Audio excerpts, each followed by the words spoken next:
Welcome to BARI Banter, where we talk everything bariatric surgery with the people that know it best, the patients. I'm Shannon, and I'm here with my co-hostess with the mostest, Lita. So sit back, relax, and remember, sip, sip, sip. Sup? How you doing? Hi, my name's That was Lita. a very abrupt ending then, wasn't it? It was like, and no more. Hi, my name's Lita, and I'm 10 days sober. I actually had the same thought earlier, and I was like, hi, my name's Shannon, and I'm no longer an alcoholic.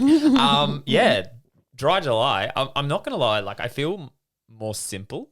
Like, I've, like, had so many simple moments over the last 10 days that it's like, I think my brain's kind of, like, detoxing, and it, like, apparently makes me a little bit less. Maybe I'm just like not as drunk as often, so maybe I just like see how What other people I see am. you as. Oh wow! I had a thought because this week I've had a few people reach out and be like, "Oh, I think I'm starting a podcast," and I'm kind of like, "Oh, that's cool." And like, I thought, what would be your best piece of advice for someone wanting to start a podcast? Because I recommend everyone do it because it's a very good platform to kind of get a more realistic version of everyone's story out there. What would be your best piece of advice? God, you could have warned me that you were going to ask me this I question. like to put you on the spot. Yeah, That's what we're geez. about.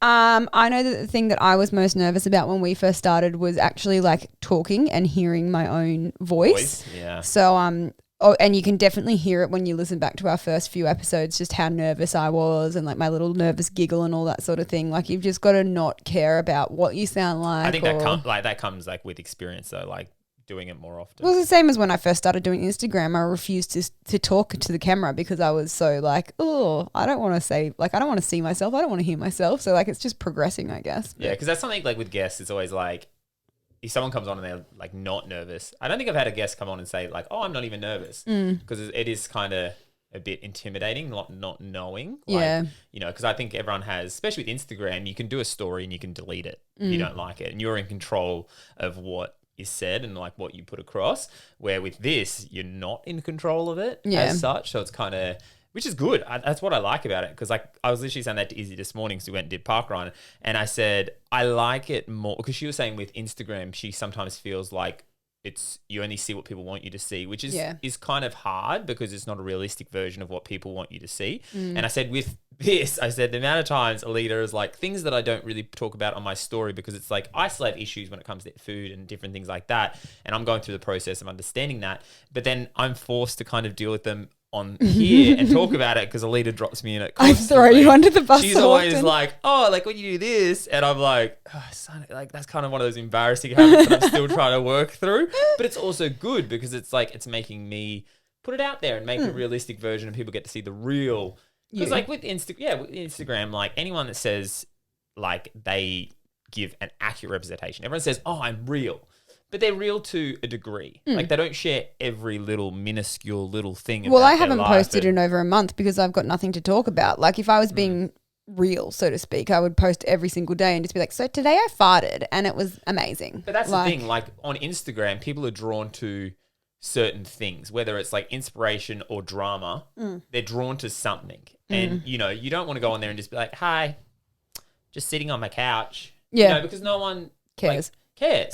You know what I They, mean? they And- do, but they don't. Yeah, so I don't know. And having that conversation this morning, I was like, you know, that's what I'm liking about the podcast. But my best piece of advice for someone, and this is what I said to a couple of people this week, if you're coming on to do a podcast and you think, oh, I'm going to get I'm going to get people wanting to sponsor me and I'm going to be so famous and this, it's really not. Like, it's a lot of work to do a podcast. That's what my advice And was going to be, yeah. It costs me money to do this podcast. Like, you do not make anything out of it. Like, And it's also a lot of time. a lot of time. A lot Like, of time. When I first started, it took me like 6 hours during the week to edit these podcasts. And then you've got the socials and you've got to reach out to people and you've got to write the questions and you've got to edit the and video. That's what I said. That was my piece of advice. I was like, if you don't love it, you won't stick at it. Like, I love this and I enjoy talking to people and get to like learn things about even people like our guest today, which we're going to bring on in a second, is someone I know, but having these conversations, it kind of, you always learn a little something about that person, and that's what I love about it. And that's what I said, like a few people this week, one was a weight loss and the other one was like about drinking, like because it's dry July and they want to start one. I said, you've got to love what you do, otherwise you will not keep doing it. Because there is no like reason apart from you enjoy it, because it is a lot of work. And don't overcommit either. Like we say we're going to do one every single week. And I can tell you right now, there's some days where I've worked a 10.5 hour day and we have to record on that night. And it's hard work for me to, work 10.5 hours, come home, cook dinner, and then get into Barry Banter mode. Like it takes a lot of work and encouragement. So, I mean, I love it. The minute we sit down and start talking, I'm like, oh, what were we even worried about? Like, we love doing what we do, but having a conversation. It is a lot of work and it is a lot of time. And if you want to go out and do it, I encourage it as well. It's so much fun. Like you see bariatric ones pop up and then they lose interest and then they go away. And it's like, I want to see more bariatric podcasts and more people sitting down with people and having the conversation, because it is a different tool, different source of like education and learning that people get to see ahead and see what to expect, or certain tools they can take on board for themselves. So I would love to see more bariatric podcasts, but you have to be willing to just do it because you enjoy it. Gears. For no other reason. Like with Instagram and stuff, you see people always doing it because they always want to be Insta famous and get all the free stuff and stuff like that. Podcasts, you will not get the interactions you get on Instagram, because Instagram is like a different platform. You've got to want to do it and just enjoy the small victories that come along the way with it. But let's bring on our guest. We both got choked up. We both just getting a bit emotional. Oh my god, nice chokage. Oh god. Speaking of chokage, no. our Nailed the segues. Today is a goodie. Is one of our close friends. Very close friend of ours. So she was sleeved back in January 2017. Her heaviest recorded weight was 120 kilos. 4 years later, she has dropped and maintained a 50 kilo loss. She's navigated her way through plastics and has recently had a beautiful baby boy. Here to talk to us about her journey is Taryn, Taz VSG Life on Instagram. Welcome, Taz. Hey. Hi, guys. Oh, that's her Instagram. I just know it as Dave's Missus now. Oh, shut up. Yeah. So, because anyone that doesn't know, Taryn has kind of crossed over into my world a little bit now, because she's decided to, get married and get knocked up by actually one of my childhood friends. Knocked up. Yeah, but that's the Australian way of saying she got They're pregnant. so classy, Shan. Yeah, I know, so classy. Speaking about being knocked up, you're not knocked up anymore. So congratulations on your beautiful baby boy, DJ. We'll definitely talk about that side of things a little bit more down the track. But I guess we can kick it off with a bit, prior to having babies. And I guess start with, at what point in your life, so like you were 120 kilos at your heaviest, at what point in your life did you realize that weight was an issue for you? I didn't always have it as an issue until I was about 17. Once I finished high school, it all just packed on. I think it's because all the sports other than netball really stopped and all that type of stuff. Plus a good old birth control decided to put on 40 kilos in 3 months. Oh, wow. And then I couldn't lose it. And that's when we worked out I had PCOS and all that type of stuff. But really because of that, I just couldn't lose it. No matter how much I exercised, how much I dieted, and then having fertility issues with the girls, it just went, I need to take control of it. Yeah. Because that's the whole thing. Because did you notice after each child that you had the weight kind of kept going on and on? Because did that play a part with having the children and different things? No, not really. I was already that heavy before I had the kids. Yeah. And that was one of the concerns that the doctors had. I remember the treatment that I had with Kayla, because I was so young, they were surprised with all the fertility issues I was having. They put me on a very strict low-carb diet because they wanted me to shred as much weight as I could before falling pregnant. And I did pretty good. Like, I lost 30 kilos during that time, but then it all went back on. Yeah. Which is always the issue. Yeah, that's it. So you said you had PCOS, back then. Do you still struggle with PCOS, or has dropping the weight sort of helped that a little bit? It was weird. So, quick story. I'm actually part of a PCOS medical study as well. So every few years I have ultrasounds and blood tests and that sort of stuff just to see how my body's tracking. So before I had weight loss surgery, I'd had one of these. And then nearly 3 years ago, I had another scan because they had invited me back just to see what was going on. And it was actually really, really bad. It was just after Dave and I had actually gotten together. And I'd had a scan and they pretty much said that no, both my ovaries were still screwed. And this was when I was at my lowest weight. So at 53 kilos. Wow. Skin and bones, and both my ovaries were still screwed. Come again 2 years later when Dave and I had sort of said, if we have a baby, we have a baby. If we don't, we don't. I had a scan just to see where my body was at, and I had absolutely no cysts at all. Wow, that's good. With regaining a little bit of weight. So it's really weird how much your weight fluctuates and how much it fluctuates your hormones, which can affect your PCOS. Yeah. I know that prior to me having surgery, they were trying to diagnose my PCOS, and like I would go and have a scan and the ultrasounds and all that sort of thing, and I had like 18 cysts on one ovary and like 20 cysts on the other ovary. And then we'd wait a month and do it again. And then the next month there was just no cysts. And they were like, I'm so confused. So like I could never officially be diagnosed with PCOS because I couldn't have a reading that was consistent for every single month. And we tried.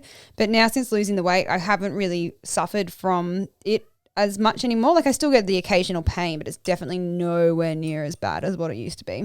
Oh yeah, definitely. And that was the thing, like the scan I had 3 years ago, I had 25 cysts on one, 20 on the other, and I was pretty much like, that's good. No. And I even said to Dave at the start, I'm like, mate, if you want kids, I'm not the person for you. You've got to accept me and my 2 girls, and that's got to be enough, because I'm not doing fertility treatment again after I did it with the girls. Next minute. And now look at you. You now have a beautiful... Hey, guys. He wouldn't take no for an answer. He was very persistent. So cysts, because I hear about like the PCOS a lot, especially in the weight loss community. Is that a dietary thing creating those cysts, or is that what creates those issues? Like, do they know, or is it just... A lot of the time you actually have issues losing weight due to the hormone levels, which creates the cyst. It's all to do with our hormones and that sort of thing. So it's not a dietary thing. So it seems to be like in like overweight. It is very common in overweight. It's a lot more common than underweight. So I wonder if it's a dietary thing or... A lot of the time you become overweight also because of the PCOS. Yeah. So it's harder to shift the weight due to that because you become insulin resistant. You also have the pain. You have higher testosterone than the average woman. Yeah. You can get overgrowth of hair. I was one of the lucky ones that didn't have that. I just had the testosterone levels and the heaps of cysts. Yeah. So, there was a lady this week who I saw on Instagram, and she shared that she literally had Rebel.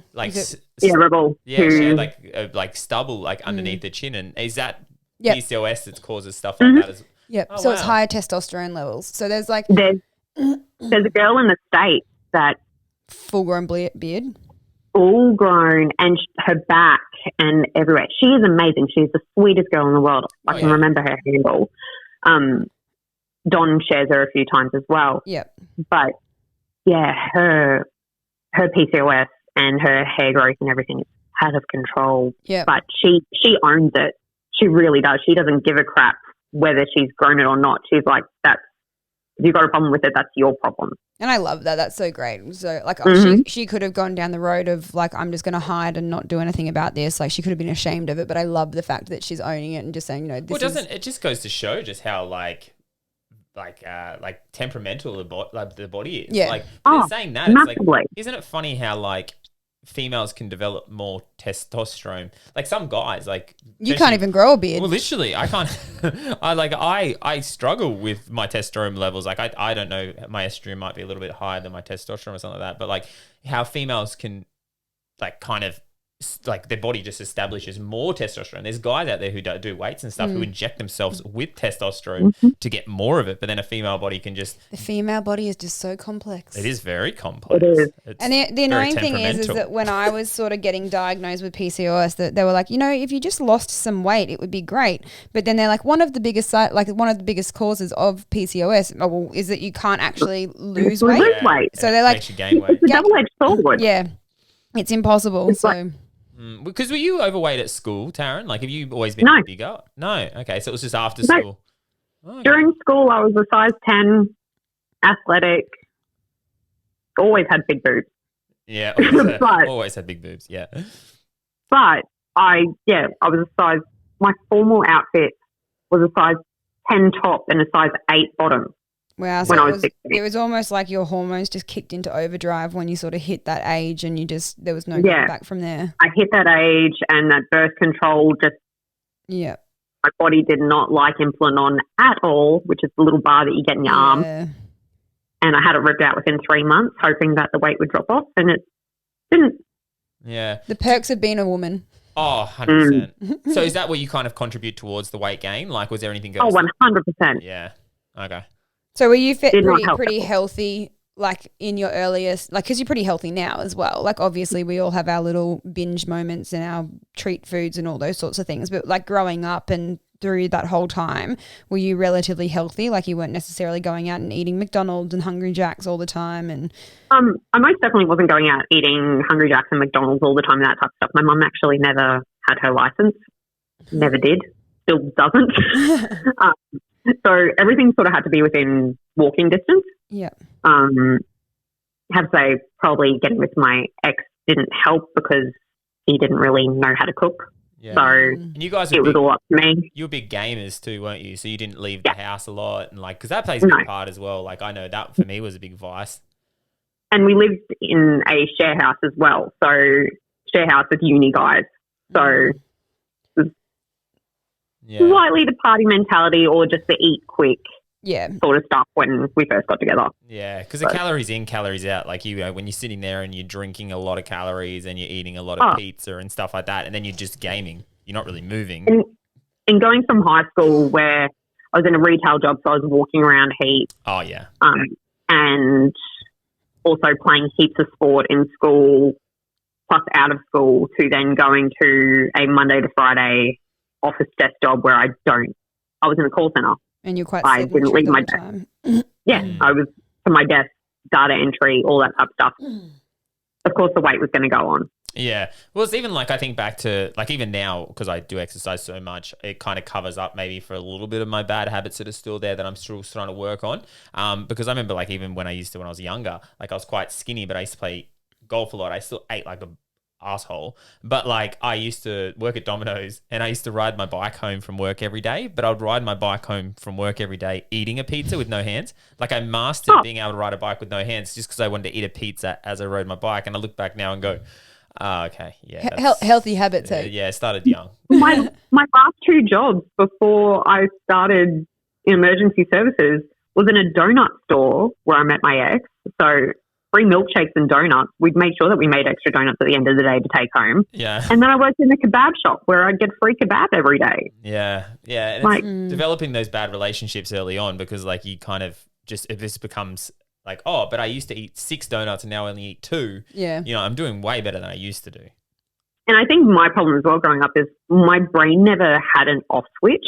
So I would either not eat all day and then eat a giant meal and not be full, or most of the time growing up I'd literally only have like 1 to 2 meals, Yeah. if that, but they'd be giant meals instead of your standard little portion, which is what Yeah. you're meant to Yeah. have. I So my think- metabolism was through the floor and eating like a whole thing of burritos by myself instead of sharing it with the family like you're meant to. Yeah. I think Of that course, definitely all depends plays on- into the culture that we're in at the moment, though. Like, I think a lot of us, like I was the same, you just eat big meals. Like the society that we live in now, like you go to restaurants and especially pubs and stuff like that, you see the portions on the plates. Like there's no way that they're actually meant for one person. But we live in such a consumer society now that it's like we want bigger, we want more, we want value more for for money. less. Like, how so, many things do you go out lately and shop for that you probably don't need, but you buy them because it's such a bargain? Like, it's literally every day. Yeah. Like, that's the mentality we have these days where it's like you go out and you're like, you know, oh, I got my money's worth. Yeah. You know, it's not you going out and going, oh, so satisfied by those few mouthfuls. You're going out and going like, oh, I go back here because like you get so much for your money. How many times have you heard of people say that they don't want to go to what are they called? Like a degustation menu, because you get like 8 tiny meals. They're like 8 and you'll get like 2 mouthfuls on every plate. But they're like, oh my God, I'm not paying $150 for top quality food where I only get to taste a tiny bit of it. I want to go to the pub and pay $15 for a palmy with the side of chips and some a gravy. Kilo worth of chips, Yeah, whereas really we should be eating that way, like with the degustation. Yeah. I don't know how to pronounce it. I still find myself doing that a little bit, even though I know I can't eat it. I still look at I do it every time. Portions and stuff. And it's like, again, it's not going to happen overnight, but I slowly am finding myself choosing salmon or like something that tastes a little bit better rather than things that in my mind go value for money. Yeah. Because I'm cheap at heart. Well, that's why I like some of the pubs now up in the coast where they're bringing out like tapas menus instead of your standard menu. So I go, that's easy for me. I'll order one of those plates instead of an entree, because most of the time the entrees are either massively deep fried or it's just your chips or your garlic bread and that type of stuff. Either that or we look at the meals and I go to Dave going, that will actually feed both of us. Why don't we get that? And I'll just steal a little bit off your plate. That's what Shannon and I do. We order one meal between the two of us, and then, if somebody around the table's got some hot chips or something, I'll just steal 1 or 2 off their plate. Because I try to steer clear of the kids menu. Like I know at the start I started doing kids menu and I'd be like, I'd get the fish. But like usually, unfortunately, the kids options are massive. And they're also very deep fried unhealthy. And carb heavy. Like they're usually very carb heavy, which I guess is like, that's kids' taste buds, but it's also like they should have healthier options for kids. On the also menu. run around a hell of a lot more than what we do. They've got a lot of, and they have metabolism, a lot of energy to burn. Yeah. But talking about your first year post surgery, you use the word like in inverted commas, like it was easy, and that the weight just like melted off you. You dropped 4 dress sizes in 2 months. At what stage did you find that it started to sort of slow down a little bit, and that it wasn't like as we don't like to use the word easy, but we know what you mean. I was going to mention as well, because in the questions you said, like, because we asked first year, second year. Like, I don't think losing weight for Taryn sounds like it was a hard thing. How did you find, like, did you take on, like, with obviously your food restriction, do you feel like your choices in the first 2 years were like healthy? Like, do you feel like in the first 2 years you were being healthy with how you were eating? Probably not. I went into a very, very keto protein first sort of stage. So really those first few months, I don't think I touched a vegetable, which is not great. Yes, the weight melted off. After a year and a bit, it actually started getting quite concerning because of how low the weight was getting. My goal was to get to a size 12. That's all I wanted. I ended up getting to a size 4. Yeah, that's tiny. Just because even though I was starting, like, it ended up getting to a point where I was eating ice cream. I was eating all these things to try and stop the weight loss, because even though I was eating 6 to 8 meals a day, it just kept dropping and I was getting cold, and my doctors were even getting to a point where they were wanting me to have Opti as a snack just because the extra calories that it would put in, and plus it was liquid. So like, we just need to get extra calories in you. You need to start drinking Opti as a snack now instead of as a meal, which I hadn't actually touched Opti post-op afterwards anyway. So had your metabolism just kicked into overdrive? Is that what it was? Your metabolism was just going like almost way too quickly for your body? Yeah. So I had one of those DEXA scans from my doctor, because I started going and seeing them and seeing a dietitian and an exercise physiologist and all that type of stuff. Went and got put on a plan through my doctor because they were starting to get a bit concerned.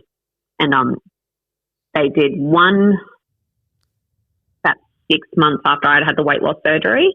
And then they did one a few months later. And my metabolism was saying it was the metabolism of a 12-year-old. Wow. So I was burning so many calories that I couldn't consume enough with the size of my stomach. And even then, I still get really bad restrictions now sometimes, depending on the food. Oh, yeah. 100%. Well, I was going to ask you that. Like, you're 4 years down the track now. Is your restriction... Nearly 5 years. Wow. Is your restriction still as, like, there as what it was 3 years ago?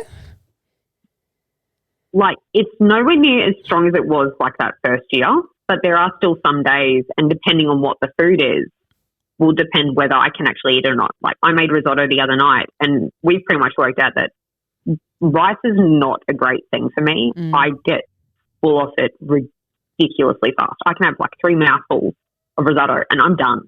Yeah. I'm full, can't fit anything else in. Even if we make butter chicken or something, I'll probably have like 1 tiny teaspoon of rice and the rest chicken, just so I can actually eat. Yeah. Pasta's the same. Like, it was actually the funny thing that Dave guessed that I was pregnant before I did, just because he made carbonara and I was actually able to eat more of it. Oh, wow. And he's like, "There's something wrong with you." I'm like, Something "No." He's wrong like, with you. "No, you're." He's like, "No, you're eating pasta where you normally only have like half of what you've just eaten. What's going on?" Yeah, so your body was adjusting to it. My body was adjusting. Going back to like what we were talking about with the first year and because what I was leading into with the whole eating side of things. Because personally, I know I was the same as you, where it felt like the weight was just coming off. But I now look back and realize it wasn't. It was more because I wasn't making the best food choices. Like, because obviously we go our whole life with like our idea of diet is eat less, exercise more. When you have the restriction put in place where it allows you to almost not eat, you kind of take advantage of that. I know personally I was almost like going, oh, well, I'm not hungry, so I'm just not going to eat. Like, I was using it almost the tool as a diet where it was allowing me to, when I did eat, I ate protein-based stuff, which wasn't super nutritional or nutritious all the time, but it also meant that I could skip meals and then not binge later on because I didn't have that. Oh, see, I was very much, I put myself into a routine really, really fast where I was like, no, because I'm not getting hungry at all and I will forget to eat, I was eating on a schedule. So I'd wake up, have a boiled egg. I'd get to work, have a yogurt at 9:30, have another snack, have lunch at 11:30, have another snack at 2, have early dinner with the kids at 5 and have an after dinner at like 8:30, just because if I didn't, You wouldn't. I'd forget to eat. Because that's the thing, and I always say that with the restriction the first year, you know, it's also a good and a bad thing because like it allows you to, yes, lose a lot of weight very fast, but it's also like kind of what you were saying about when you were getting to a point where you go past your goal weight. It also, you have to be really careful with that. And personally, I know I was almost justifying like bad habits being reintroduced into my life because I did go past that goal weight, and then I was like justifying, oh, but I'm past my goal weight, so I'm going to eat. I need to slow the weight loss down. Food because I need to slow the weight loss down. But it's kind of like you don't realize how much if you don't get on control of that, the bounce back. Because because like I know I hit like well below what I thought I was going to get to. And then I kicked back a little bit more because I was reintroducing certain things into my life as a justification process because I was going too low with my weight loss. Because you see a lot of people do that. And it's also like you need to understand that you're losing a lot of weight because you're probably not eating how you should be eating. And I think, though, that's a thing to point out too, though, is like it's very much drilled into us from the beginning. Protein first, eat a protein-rich diet, which almost puts you in ketosis for that whole period. And 100%. I know for myself as well, like I would be out and about and it was so drilled into my head that I was like, oh, I'm hungry, I'm at the shops, what can I do to eat protein? And so you'd find yourself, like I knew that I would go to like KFC and I would get grilled chicken pieces because in my head I was like, oh, grilled chicken, it's good for you. It's still from KFC. It's not good for it's for fried you. in like oils. Like, or there was like at Coles and Woolies, you can get those like I think the brand's Primo or something like that, and they were like the little already roasted chicken pieces. Again, not the best for you, but I was like in my head, I was like protein first, eat the protein. It's still processed chicken that's sitting on a shelf. Like in your head, you're like, oh, I'm doing the right thing because I'm hitting my protein goals, but it's probably, I was hungry. It probably would have been better for me to eat half an apple than to eat a processed piece of chicken. Like we've still got to 100%. learn. We've still got to learn that even though we're drilled to eat protein first, you've got to pick your right protein and be prepared. And that's one thing I was saying to you, like your dietitian is, I feel like we still have a long way to go with bariatric surgery when it comes to education and stuff like that. Because like in our head, successful is weight loss, but weight loss doesn't always mean successful. Yeah. Like I know personally people will be like, oh wow, you've done so well and you've lost so much weight. And I look back now and I go, yeah, but I did it the wrong way, especially in the first like 3, 4, 5 months. I was almost like had an eating disorder. Like, it was like, it wasn't an eating disorder, but it was like I was going without food wherever I could and exercising as much as I could, because for me, I was succeeding because I was losing weight. But I probably could have slowed it down a hell of a lot and probably lost a little bit less and done it in a much more healthy way. Looking back at what I was 3 years ago, I was skin and bones. Like, I was not healthy at all. I had lost so much muscle definition.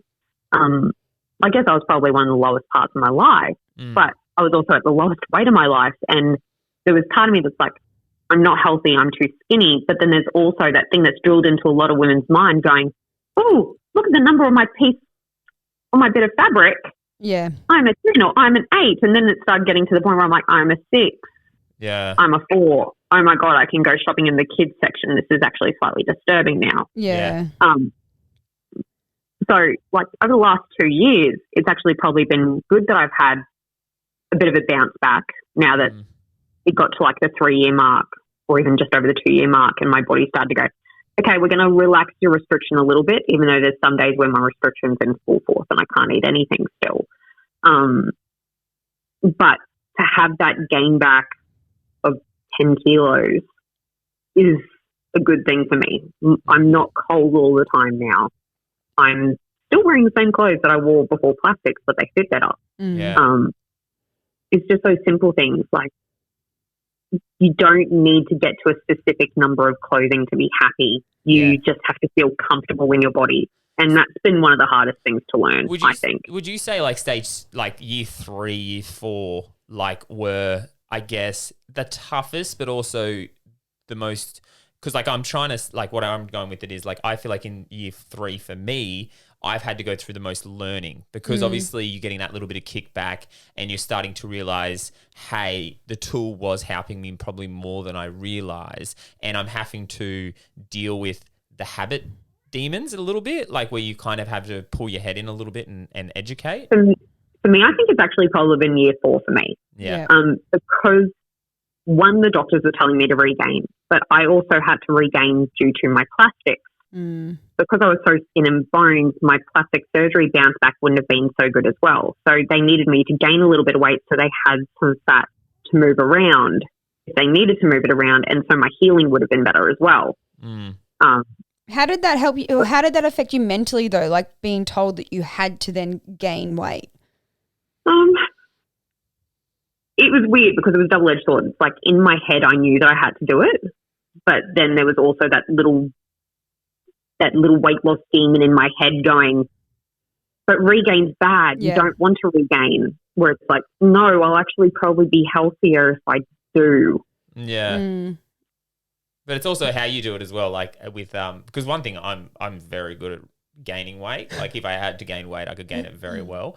But it's also realizing, there's gaining weight and then there's gaining weight. Like there's healthy gaining where you're fueling your body and then your body's kind of adjusting to a healthy level. And then there's like, I know, like when I was binging and I was at 79 kilos and I was like right below, that gaining wasn't probably healthy gaining because I was justifying a lot of bad things that I was eating because I'm like, but I can afford it, because, like it's so easy to lose weight now because I just exercise out of habit and I can eat this stuff, and the tool's also reducing the amount I can eat. And then there has come a time where I'm starting to go, well, I can eat a little bit more of that bad stuff if I chose to, where I'm having to be like, I don't want it. Like I can still have a little bit, even though my restriction probably isn't what it used to be. And I explained this to somebody the other day, like once we sort of hit the 1 year, 2 year and stuff, like our restriction, we don't think of it as a restriction anymore. It's just our new normal. So like, yes, my new normal is being able to eat like 3/4 of a cup of food, which compared to what I used to eat is a massive, it's a massive difference between it. But now like I can eat, like I can still, to me, it doesn't seem as it's a restriction anymore. So you actually have to be very mindful of what you are eating, because even though I'm only eating 3/4 of a cup of food, if I'm eating 3/4 of a cup of shit food, I'm going to end up eating, I'm going to end up regaining. So we can't just rely on our restriction the whole time, because when you get to 2-3 years out, it's no longer a restriction, it's your normal. Yeah. And you can push that normal, and you can keep pushing that normal like we did once upon a time, because like, you know, when you were born, you had like probably a restriction. But over time, you just kept pushing that restriction again, pushing that restriction. And I guess that's what they say. You don't want to push past that point of full. Yeah. Because like if you keep doing that. And that's probably the hardest thing when you get to like 4 years and that type of stuff, in 5 years. It's like you have to remember to go back to that mindful eating of actually 100%. Thinking while you're eating, instead of just stuffing your face and then going, oh, I'm so full, because you're not actually thinking about it anymore, which like you normally are when you're in your first year and you're going, okay, I should be having this many chews. I should be eating over this amount of time. I need to be putting my spoon down after I've eaten my mouthful and then picking it back up and doing all those types of things. Where now you're just going to autopilot because you're just sitting around with your mates or sitting around with your partner and you're just eating, and then it's like, oh, I shouldn't have done that. You have that one mouthful too many, and like, oh God, that wasn't.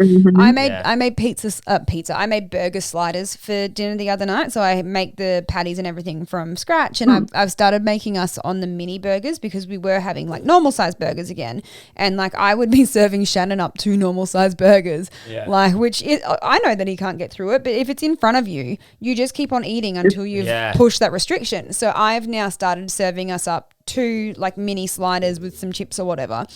And the other night I made it through 1 slider and maybe 3 chips, and I was like, oh, and my brain was like, keep on eating, because it's on the plate. It's on the plate. It's there. You want to keep on eating. And the thing is that like, Alita, if you put the food on the bench and in half an hour time, if you're hungry again, then you go back in. The food isn't going anywhere. But you got to put the effort in between it, because like if you put a little bit on your plate and then the next is up there, you'd be surprised how much getting up to get it goes, I don't need that. Having said that, I will always get up for ice cream. Yeah. Oh, that dessert stomach doesn't count. No, that's it. They left my dessert stomach in there. Like that wasn't part of the restriction. Like they cut out. Yeah.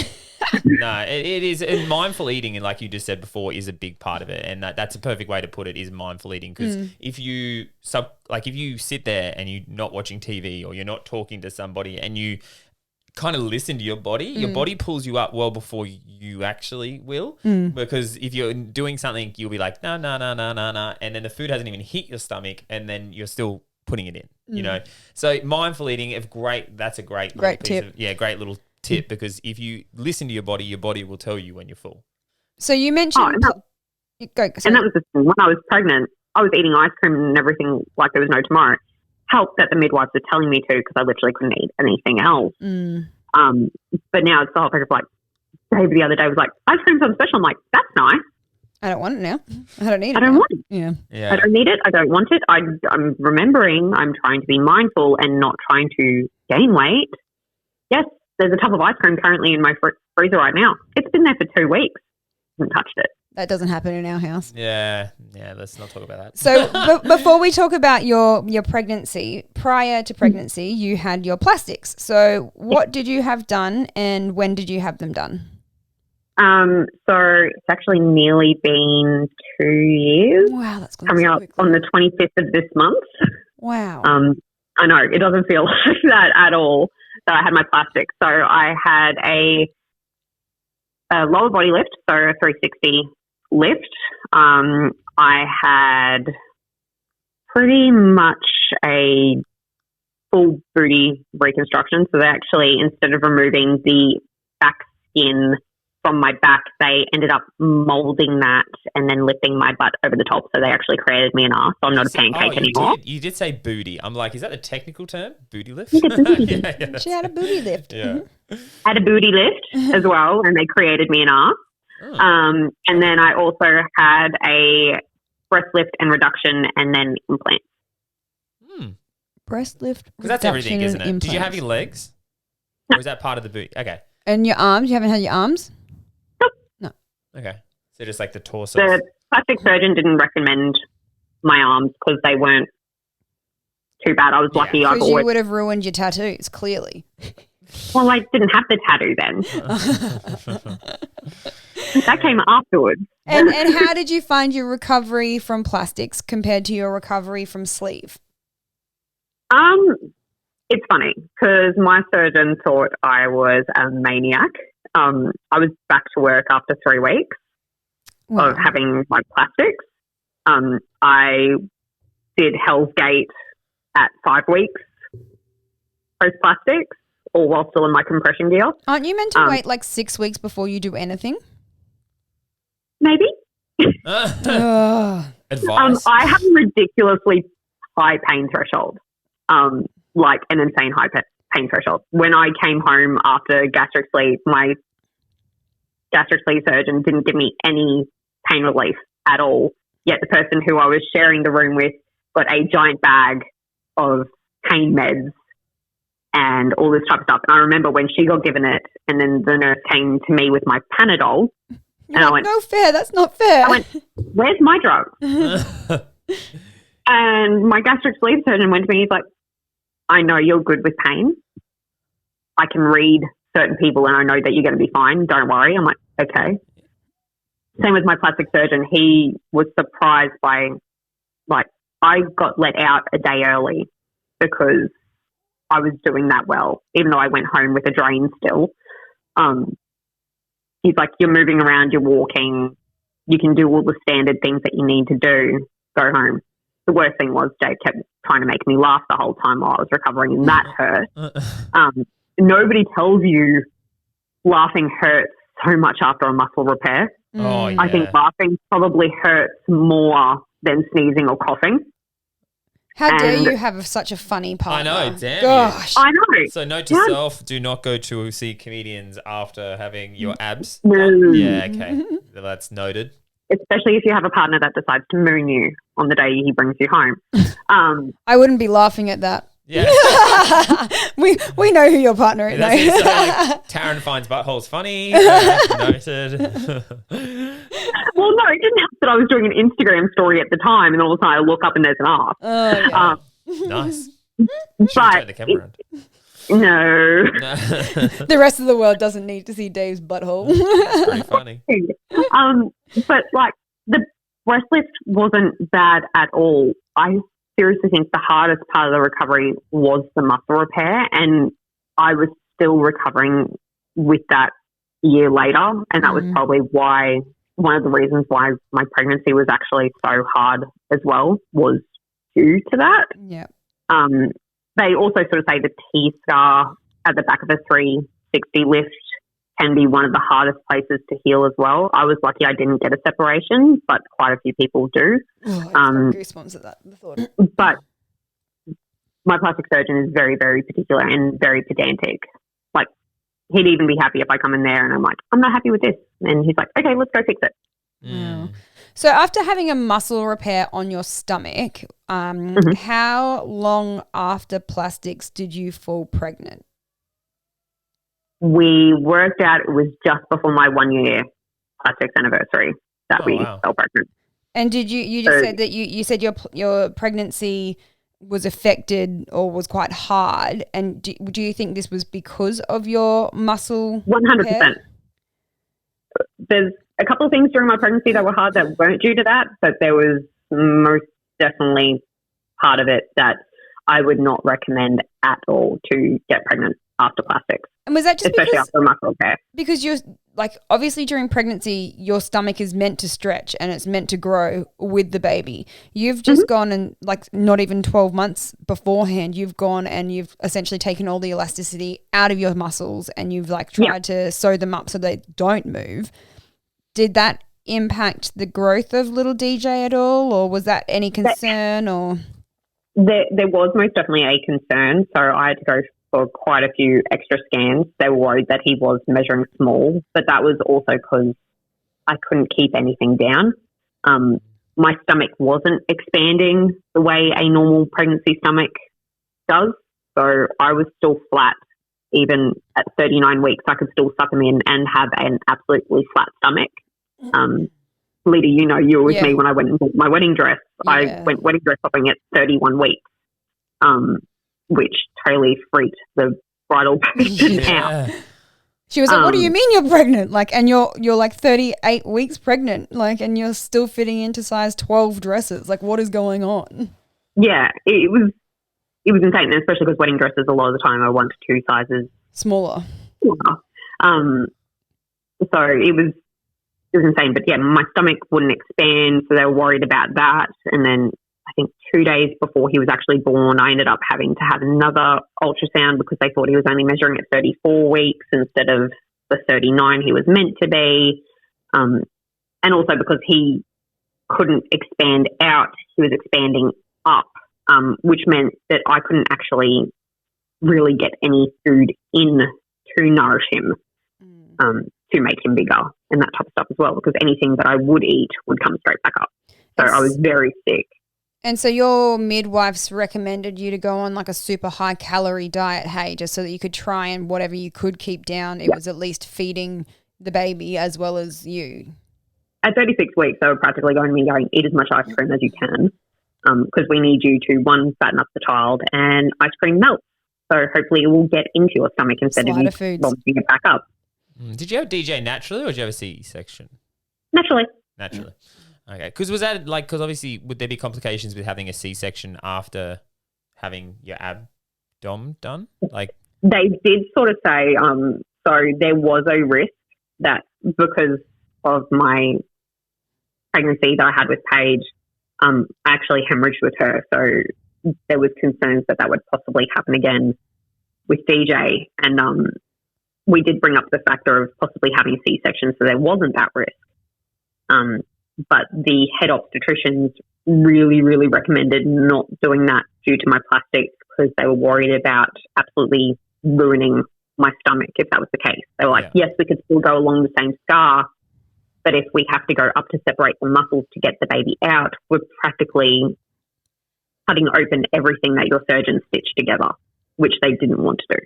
Yeah. So with also with, because like obviously you had your breast done, is there like you can obviously breastfeed after having because they go underneath the muscle, is that right? So that so mine are underneath the muscle, but also because I had the lift, there were concerns that I wouldn't be able to. Okay. The hospitals up here a lot of the time, as soon as you said that you've had a boob job, they link you up with the lactation consultants anyway, just to make sure that you can, or at least give you the best chance to.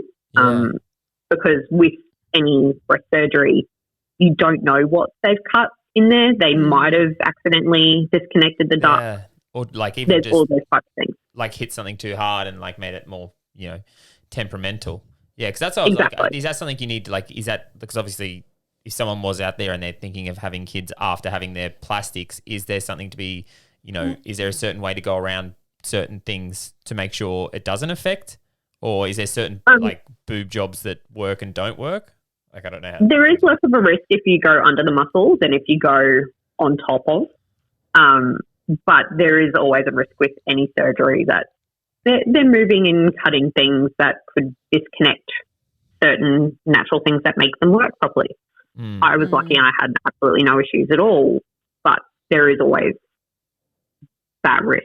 With a big job that you won't be able to. Is there any like advice you'd give to someone out there like thinking about having plastics before going down the baby side of things? Is there anything you wish you knew before? I just say don't.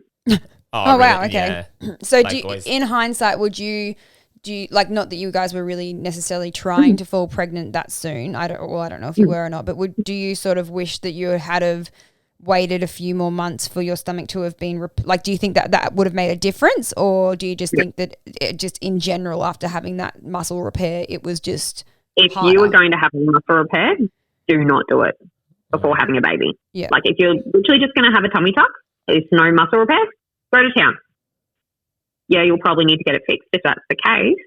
I'm lucky because due to my muscle repair I've bounced back and I've had absolutely no issues at all. It was actually quite insane how fast I bounced back. The amount of dirty looks I would actually get going to the shops like 2 days after having him and them going, where did he come from? You're in a skin tight shirt and like short shorts. Where did this baby come from? I'm like, me? Me? So it was almost like a pro and a con. Because you had the muscle repair, you bounced back quicker, but because you had the muscle repair, it made your pregnancy harder in some ways. Yeah, because that's one thing people have asked me, you know, are you going to have your plastics done and all that sort of thing? Like, because I do have loose skin, and recently it has been playing on me a little bit, not much, like not to the point that I would go and get it done, but like we're planning on having kids pretty soon. So like there's no point in me going and having a tummy tuck and my breasts lifts and all that sort of thing, because I'm just going to stretch it back out. Like, and it's like, unless you're having insane medical issues where you're having decent rashes and all that type of stuff that you need to really, really, really get it removed before you have children, then yes, 100% do that. But if you're really, really wanting kids, I would wait. Yeah. Especially as well, if you're going to get your boobs done as well, like after like pregnancy, everybody knows that your boobs turn saggy and funny and weird. So like why go get them done beforehand and then breastfeed if you're just going to ruin them? Like that's my opinion. And take it with a grain of salt, because it's how I feel. Everybody feels completely differently, and if you want to go get it done, 100% go get it done. But for me personally, I think it makes sense. I'd like to wait, especially hearing the advice from Taryn, you know, having those, making it a little bit harder. I guess it makes sense to kind of, you know, but I think in Taryn's situation, I don't think you went into plastics not thinking you were going to have more kids, or did you know you were gonna, yeah. Dave the face says it all. Yeah, Dave just snuck up on you one day. Dave got his way. Yeah.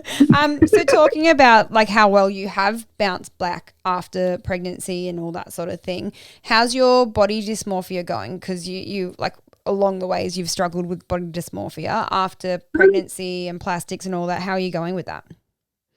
I can say plastics doesn't fix it. One, like, it makes it a bit better, but there's still things that I pick at myself for.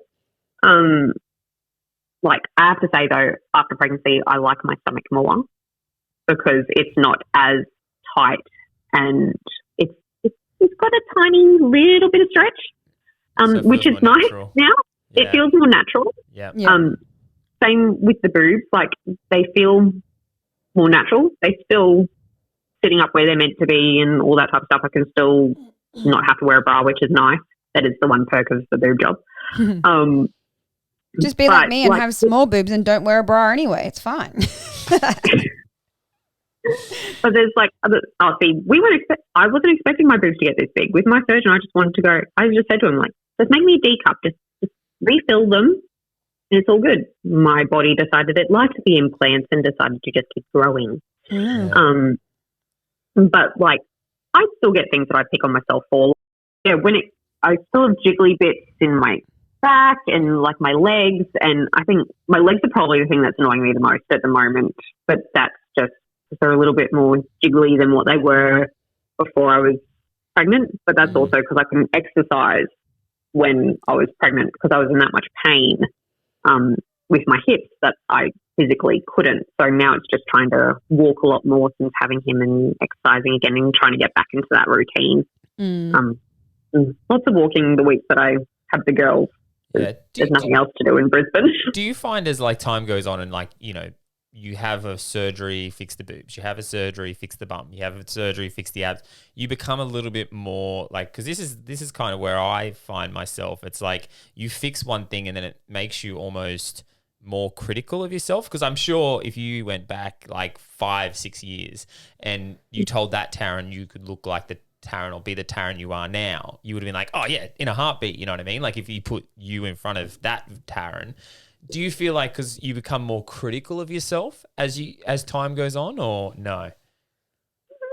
Yes and no.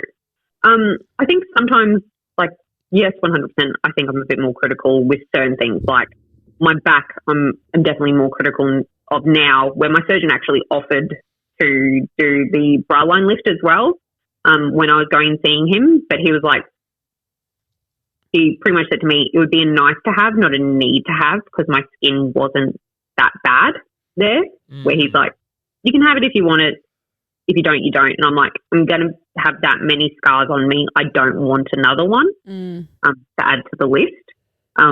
My legs and my arms is one surgery that I'd probably never do just because I know how bad the recovery is meant to be with those two surgeries. My arms definitely don't need it, but I don't think I'd ever do it for my legs just because I have seen so many people have that surgery and have so many problems with either it not healing right or just the pain and that type of stuff. And with being a mum of 3 kids, I can't have that much downtime.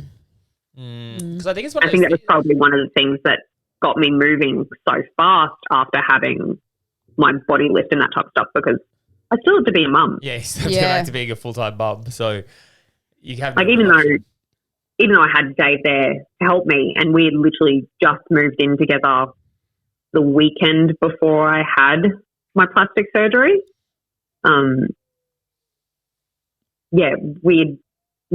I'd finally moved up to the coast the weekend before it, and then I had the surgery on the Thursday. But he helped. You had to go back to being a full-time mum and all that sort of stuff. Like, that doesn't stop. So it's one of those things, and that's why I asked it, because I feel like we become more critical of ourselves because we pride ourselves a little bit more. I think because like I found myself doing it as well, and that's why I had to ask you, because I found I lost the weight, but then I became more critical of the loose skin or the jiggly legs or the, and it was like one of these things that I'm like, if I get in a habit of criticizing myself or looking for perfection's never going to happen, especially when it comes to a human body. Like, we're never going to be perfect, so that's why that's why I shared on my post the other day in regards to stretch marks.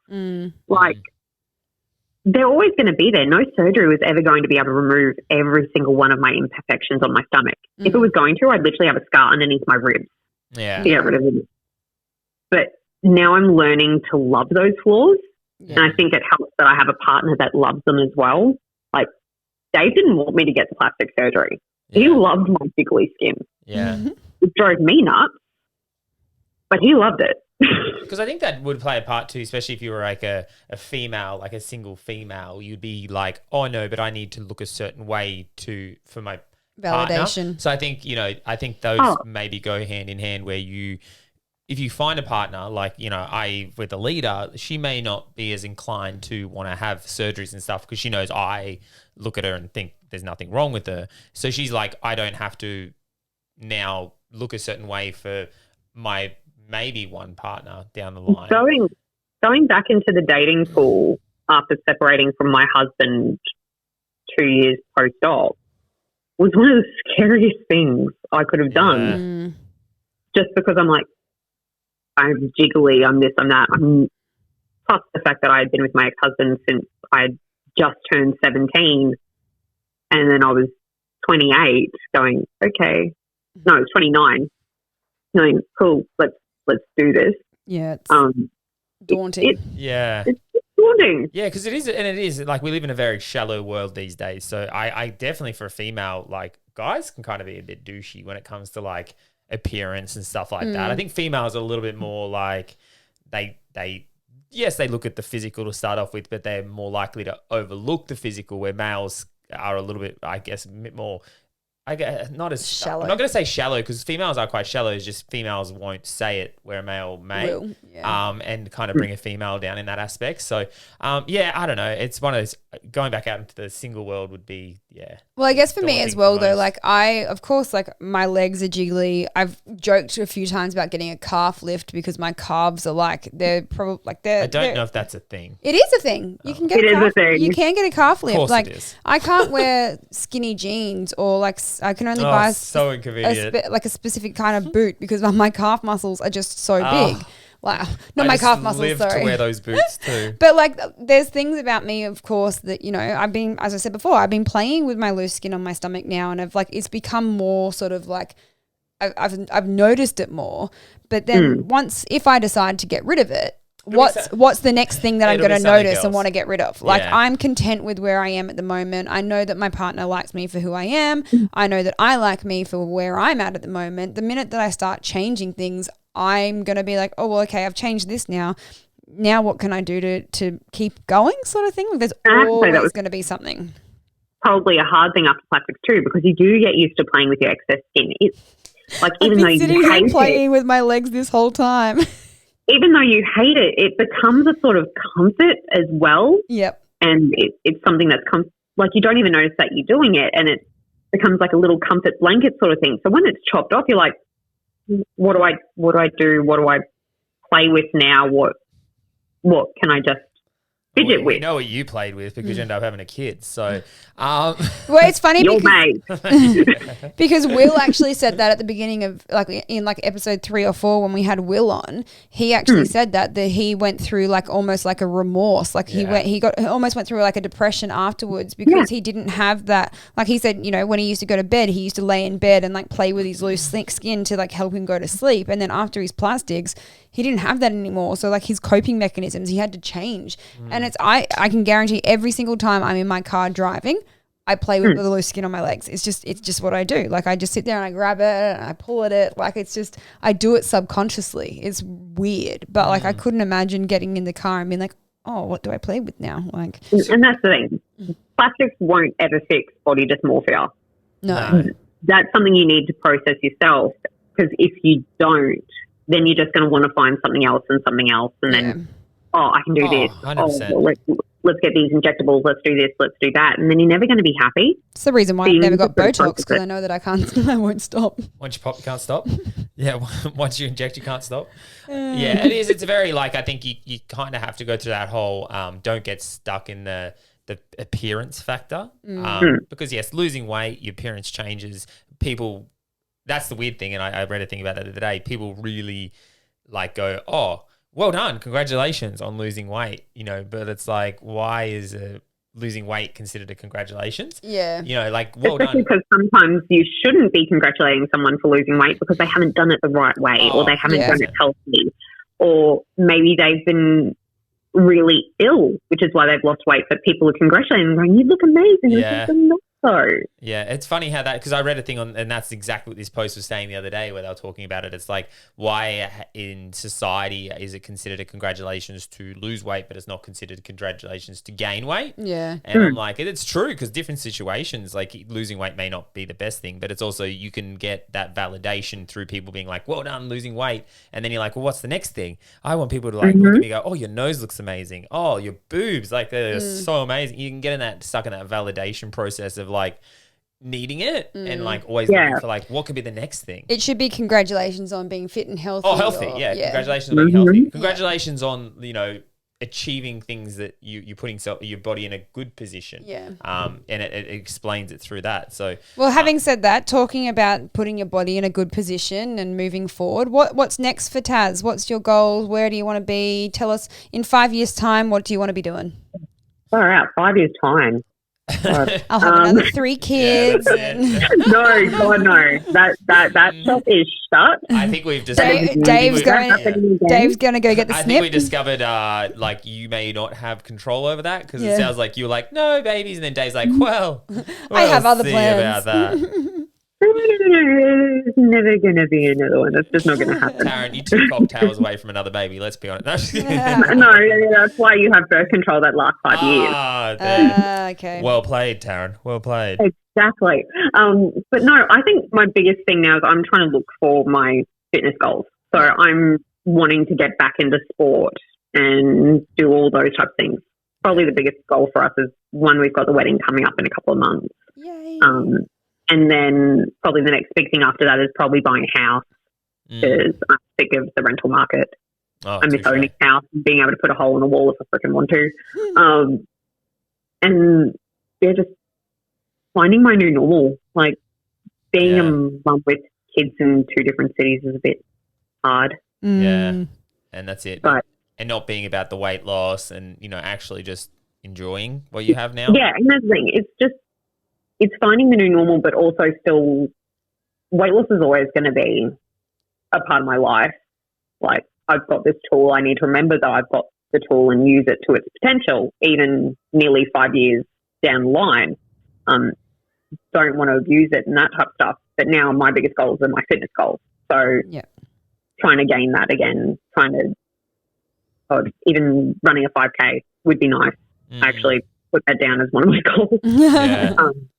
So the fact that you did it with dead legs today, Lita, I'm impressed. I'm impressed with myself. I miss the gym and all those types of things. So just trying to get the time and implement it back all into that your life. stuff.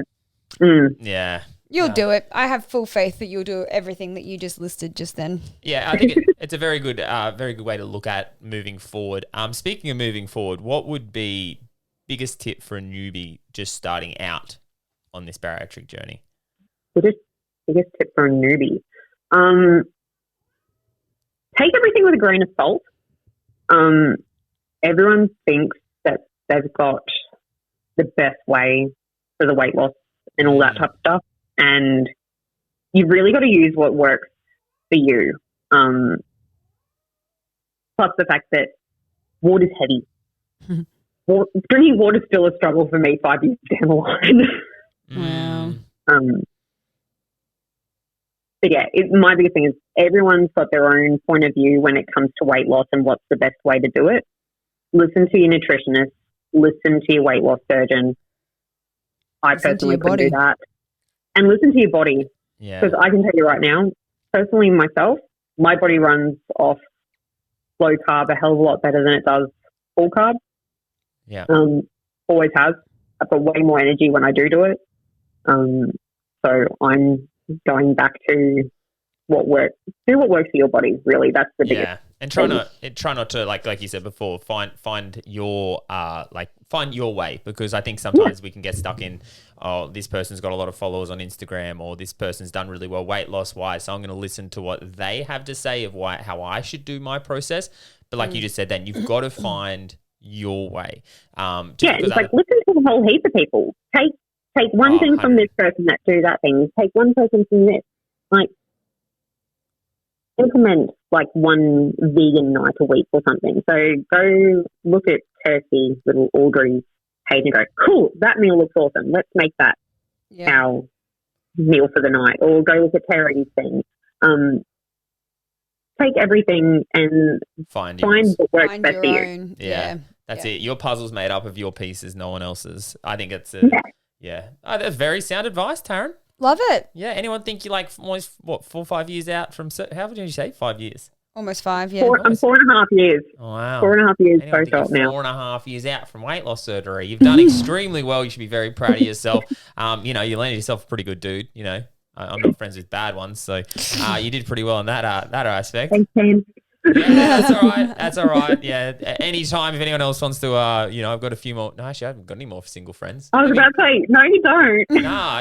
I'm pretty sure Blake even has a girl now these days. Yeah. So, no, I'm out of friends. Sorry, guys. And on that note, guys, thank you for joining us for another episode of Barry Banter. If you want to find Taryn, where can they find you if they want to reach out and ask some questions? DM me on Instagram at TazVSGLife.